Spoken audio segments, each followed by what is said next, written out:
Hello, everyone. My name is Charlotte Bull, and I am the president of the Consumers Association of Canada. My colleagues and I are honored to be speaking to this Blue Ribbon panel today on the question of, should the Canadian Central Bank move forward with developing a retail central bank digital currency, and how should it be done? I'm joined by Professor Zachary Nanji, who's an advisor to our organization, Simran Kaur, a member of our board of directors, and Nicole Ng, our chief communications officer. Next slide, please.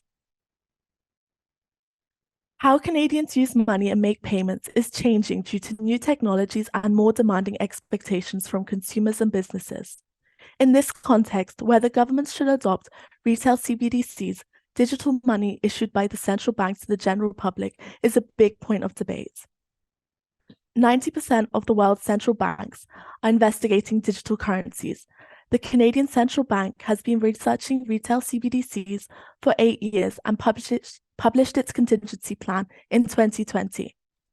There are two scenarios under which the Bank of Canada would consider implementing a retail CBDC.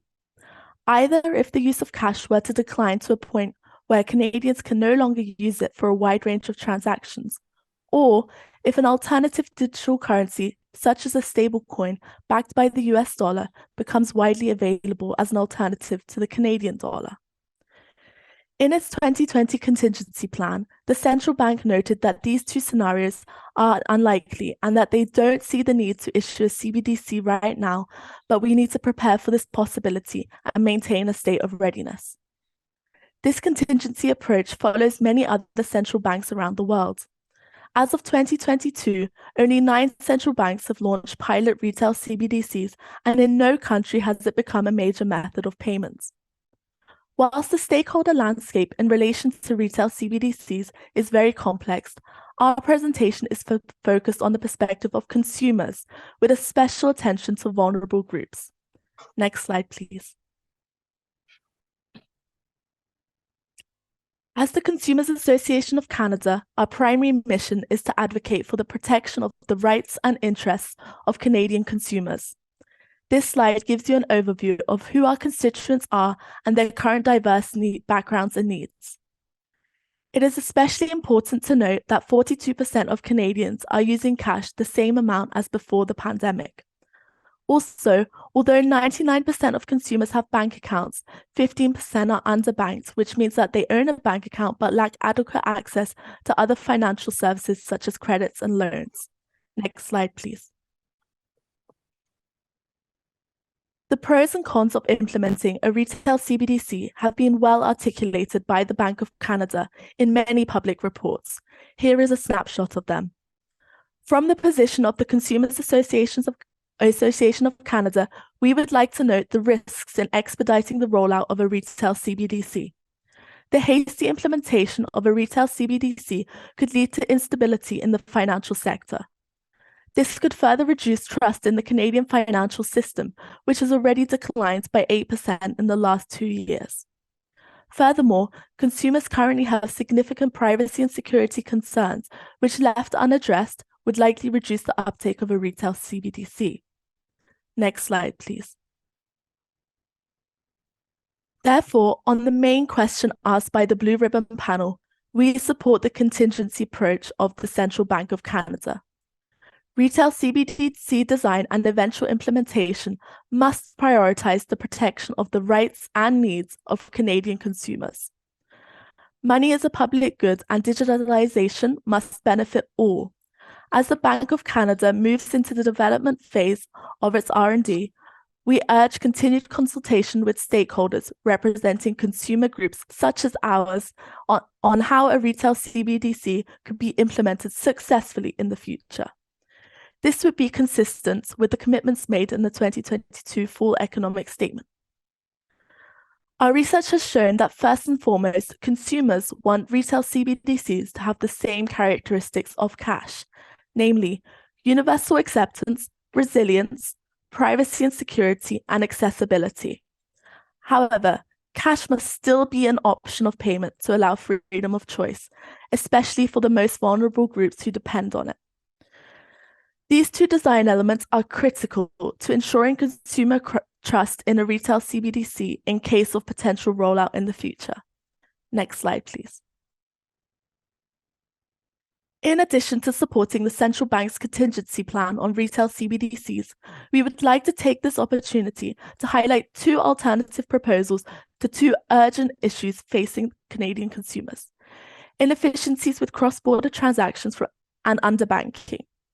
Our suggested policy solutions draw on the best practices from around the world, and they form the plus part in our overall Contingency Plus proposal to this blue ribbon panel. These two policy solutions will not only address critical issues facing consumers today, but will also assist with the possible rollout of a retail CBDC in the future. I will now pass on to Professor Zachary Nanji, who will walk us through our first proposal. Next slide, please. Thank you, Charlotte. Recognizing that 23% of Canada's population are landed immigrants or permanent residents, an important issue for consumers in Canada is the inefficiency in cross-border transactions. One example of this inefficiency is with remittance payments. $9.8 billion in remittance payments were sent by Canadian residents in 2021. To put this number into perspective, that's more than Canada spent on international aid. Convenience is cited as the most important factor for remitters, yet the majority of remitters use money transfer stores, such as Western Union, to send payments. This often takes multiple days and also results in high fees. In its 2021 findings, the Task Force for the Payment System Review, launched by the federal government, noted that Canada continues to fall behind its peers on the issue of digital transactions. One way to address inefficiencies in cross-border transactions is through the introduction of a National Digital Identification, or DI. Introducing national digital identification makes sending remittances much faster. This is because it reduces the time and administration processes needed to verify paper identification. It also allows consumers to send money from their devices rather than through money transfer stores. Setting up a digital ID is one of the recommendations of the original Task Force for the Payment System Review back in 2011. Since then, consultations in Canada, including on legislation to implement digital ID, have been ongoing. Meanwhile, other jurisdictions like the European Union have moved forward and implemented legislation on digital ID with good outcomes for consumers. 77% of consumers say that it has resulted in savings in time, and 68% say it has led to cost savings. Some provinces, such as British Columbia and Ontario, already use digital IDs, and other provinces are in the process of developing them. However, there is a lack of standardization across Canada. As the Consumers Association of Canada, we call on the federal government to build cooperation between the provinces on the implementation of a national digital ID system. We also advocate for consumer groups and officials from different provinces to be involved in the continuing consultation process. A DI system should be optional, convenient, secure, private, and accessible. Based on existing estimates, the cost of a federal DI system would be approximately 1.1 billion Canadian dollars, but the potential economic benefit could be up to $10 billion each year, with half of the economic value accruing to consumers. Next slide, please. On the implementation of a digital ID, we recommend broadening the consultation process to enhance interoperability across provinces. This involves sharing best practices from provinces that have successfully implemented digital ID. Interoperability is the seamless transfer of data from one system to another. In terms of digital ID governance, the European Union's legislation framework for digital ID highlights that privacy and security must be maintained in the whole approach. Privacy and security is of paramount importance to consumers when it comes to managing their finances. Some consumers may perceive potential risks when their identity is verified online. However, if regulated correctly and with adequate security standards, digital identification can be more secure than the current system. It can use the latest technologies such as encryption, and these technologies are constantly evolving. A final risk of this solution is a lack of coordination across provinces about how a national digital identification would work in practice.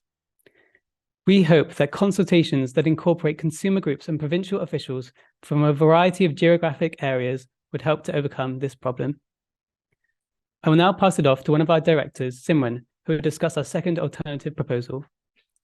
Next slide, please. Thank you, Professor Nanji.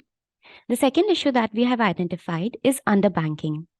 Although 99% of Canadians have bank accounts, around 15% of them are underbanked, meaning they have limited engagement with the financial sector.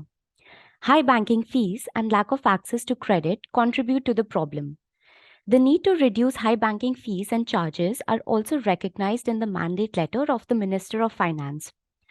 One solution to reduce underbanking that has been successfully implemented in other jurisdictions is open banking.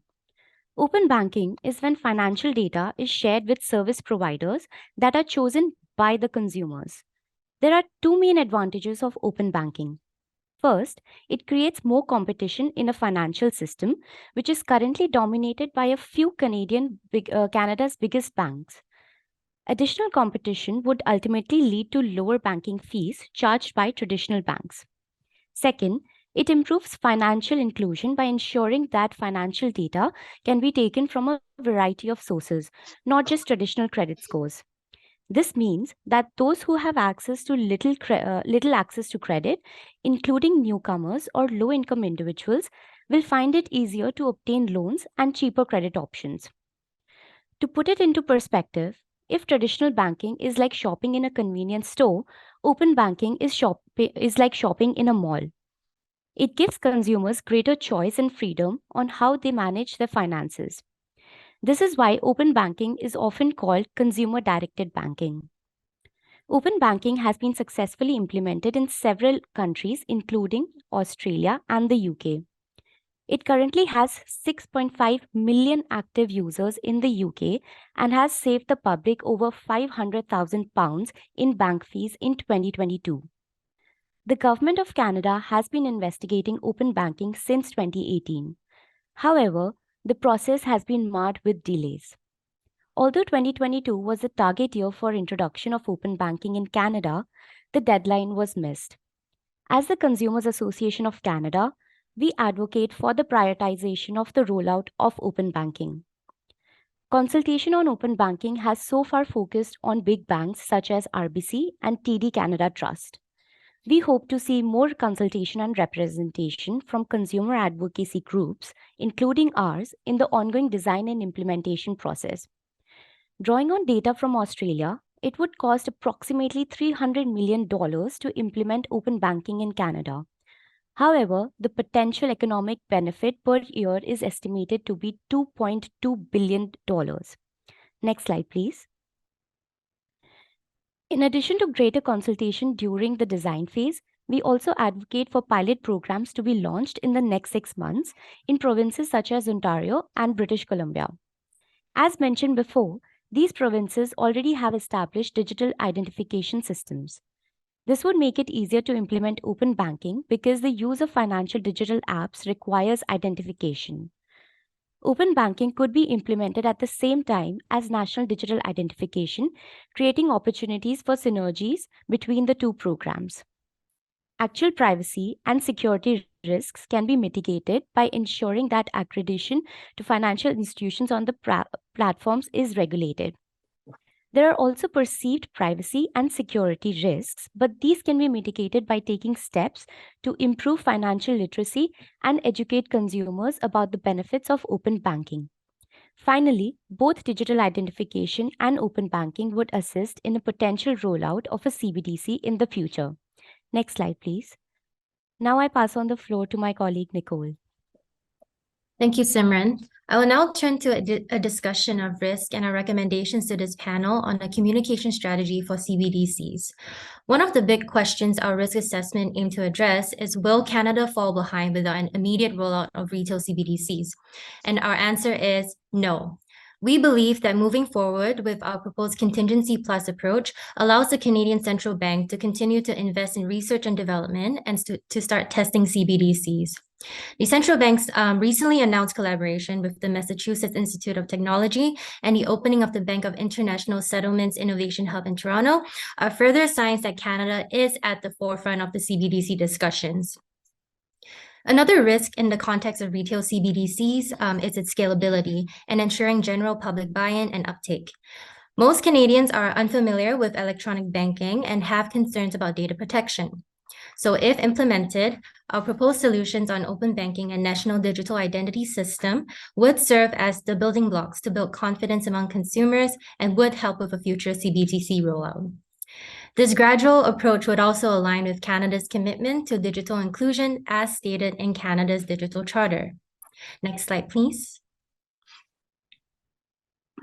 That being said, different stakeholders might respond differently to the rollout of CBDCs, and here are a few potential landmines or issues that may have already been brought to the panel's attention. Commercial banks may not be in support of proposals that reduce demand for traditional banking, introduce competition into the marketplace, and may result in lost revenues. Regulatory boards and law enforcement agencies have concerns about ensuring adequate privacy protection for consumers, prioritizing instead efforts to address potential misuse of digital technologies for illegal purposes.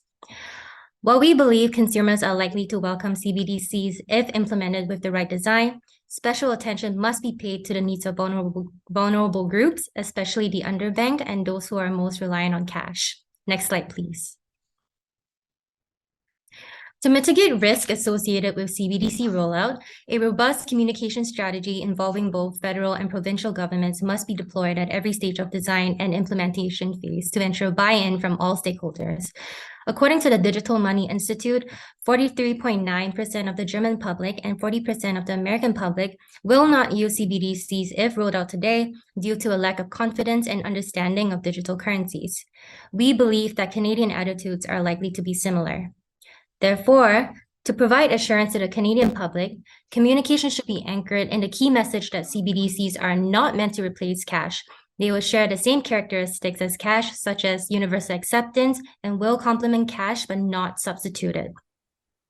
To convey this key message, we recommend a communication strategy that focuses on public awareness campaigns and trust-building initiatives in order to foster buy-in from digital banking and currencies.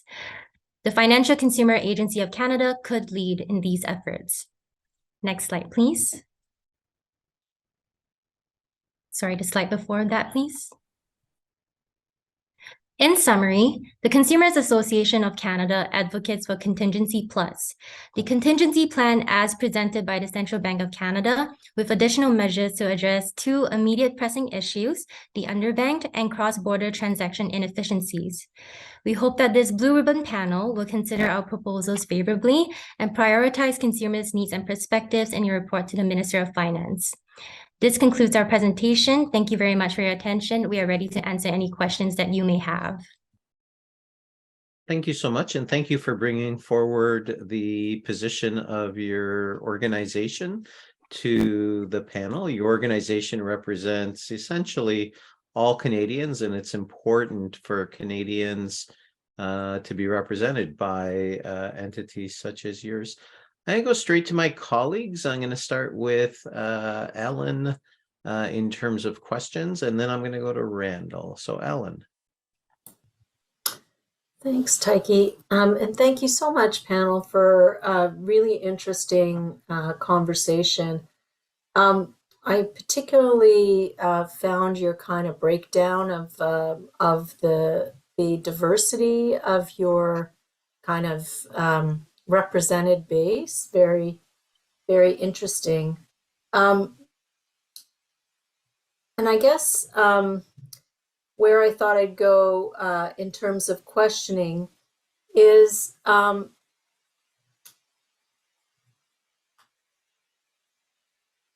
do you think that, so I take it from your presentation that you think there's a bit of inevitability in this direction overall, and so what you're proposing are things that will both help your base and help improve the rollout of a CBDC over time. but could you talk about your community's views as to whether or not this is a desirable, inevitable, in your view, inevitable direction, or whether there are issues that you don't think will be able to be addressed by the strategies here? Thank you for that question.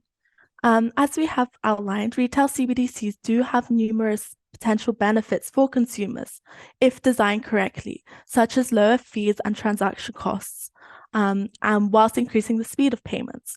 And therefore, our Contingency Plus proposal supports the continued research and development on CBDCs and advocates for increased consultation with consumer advocacy groups such as ours, whilst providing a robust communication strategy. However, we have highlighted that there are significant risks in rolling out CBDCs at this point in time, in the current context of inflation and low consumer trust in the financial system. And therefore, we have highlighted 2 other proposals which address the urgent needs of consumers now. And we believe that these proposals highlighted in our Plus approach have been trialed and tested, and so should be rolled out, and not just, there should not just be a focus on retail CBDCs. However, if CBDCs are rolled out in the future, we have highlighted that cash must continue to be complementary to ensure that vulnerable groups still have access to means of payments. And therefore, we will like to highlight that CBDCs can only exist with the correct design and alongside cash. Thank you. Thank you so much. I'm going to go to Randall, and then I'm going to go to my colleague Shirley. So Randall, over to you. Yes, thank you. Thank you very much for your recommendations. My question actually is precisely about the balance between the movement towards a central bank digital currency and how that will interact with the movement towards open banking, alongside the movement towards the development of a digital identity system, because you're really talking about introducing 3 new things into Canada's financial system. And I would like to get your sense of how they will interact with each other, because they will each represent a change in existing arrangements. Thank you, Randall, for your question. And indeed, it's a very important issue to be concerned with. I'll speak firstly on the digital identification aspect of things. Digital identification could lay the foundations for a CBDC should it be implemented in the future. This is because you need a digital identification to be able to access centralized bank accounts. We also recognize the fact that privacy is going to be a key consideration in this issue. Consumers may not wish to have their transactions monitored by a centralized agency. However, we believe it's about a balance between complete openness and transparency on one end and the privacy and security of consumers on the other end. As the Consumers Association of Canada, we are really grateful for the opportunity today to present to the Blue Ribbon panel, because we would like to be involved in ongoing consultations about how these processes can be implemented in future. Thank you. Sorry, just to add on to my colleague, we would like to stress that our proposals are not contradictory to the implementation of a retail CBDC and complement its implementation if it does occur in the future. However, it may not occur in the future. As I said, I stressed earlier, in the 2020 contingency plan, Canada does not see a need to implement a CBDC at this until the use of cash declines, the use of cash declines that Canadians can no longer use it, or if another alternative digital currency substitutes the Canadian dollar. Thank you. Thank you so much. And now I'll turn to Shirley. Perfect. So I understand your position is that, Canada won't fall behind, and it's not the right time to move, given inflation and the conditions that you just moved out. or moved out, the conditions that you just mentioned. So just in terms of timing, I wonder if you'd be able to unpack just a little bit more why you don't think it's the time is now and that it's okay to kind of wait until those things happen. And if you have any thoughts, I'd like to hear them just with respect to opportunities that might be lost, and including, you know, moving ahead and getting that first market advantage.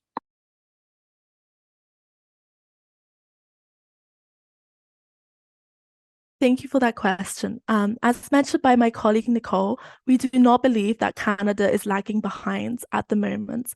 The central bank's recent announcement of its collaboration with MIT shows that Canada is at the forefront of this. Our contingency plus approach plan ensures that the Central Bank of Canada will continue its research and development in this field in case of the either two scenarios outlined earlier. In fact, we believe that Canada is actually lagging behind in other areas, namely national digital identification and open banking, which is why we have decided to highlight these two proposals to the panel today. These are immediate missed opportunities for consumers at the moment, which should not be further delayed in favor of a sole focus on retail CBDCs. Thank you.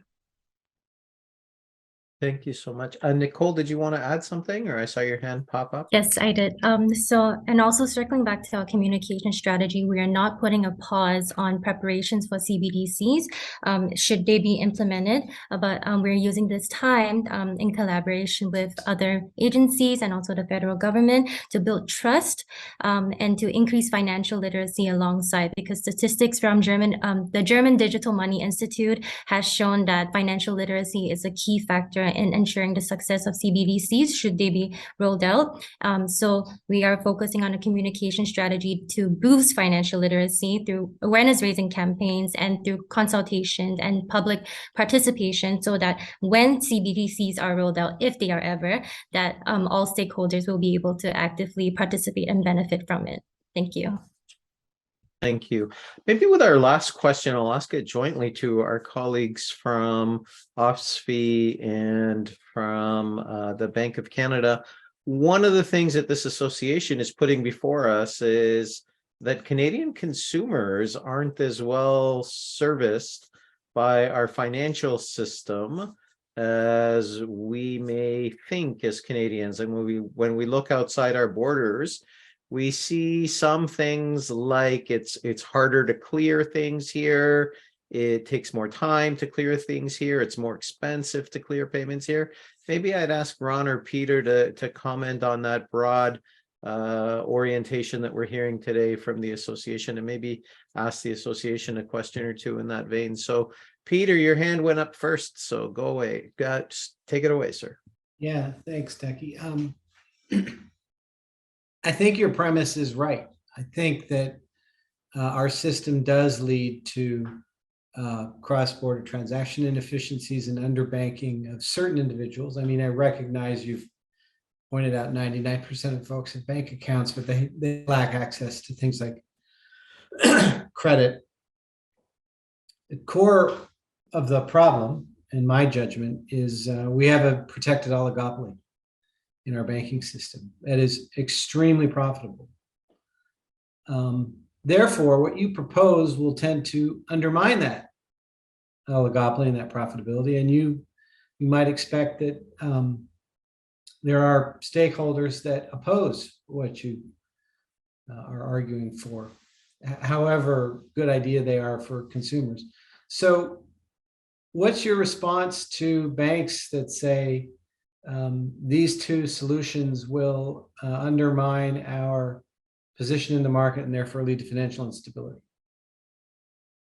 Thank you so much, Peter, for your question. And we do recognize that commercial banks may have concerns about reduced demand for traditional banking and also the increased competition that might come with open banking, and thereby also the potential loss in revenue.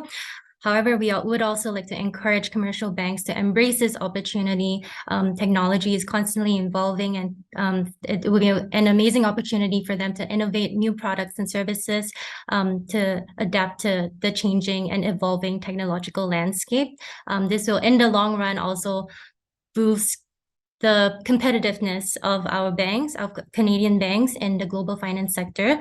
With all this said, we do think that given that financial literacy is such a key factor in the success of banking products and services, that commercial banks would actually be in support. We are optimistic that they will be supportive of our efforts in boosting financial literacy, and then thereby also building trust. Thank you.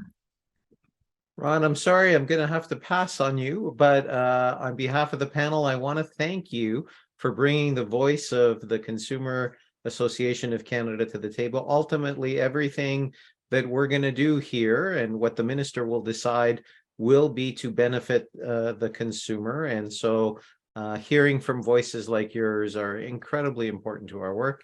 And we thank you today for taking the time to make your representations.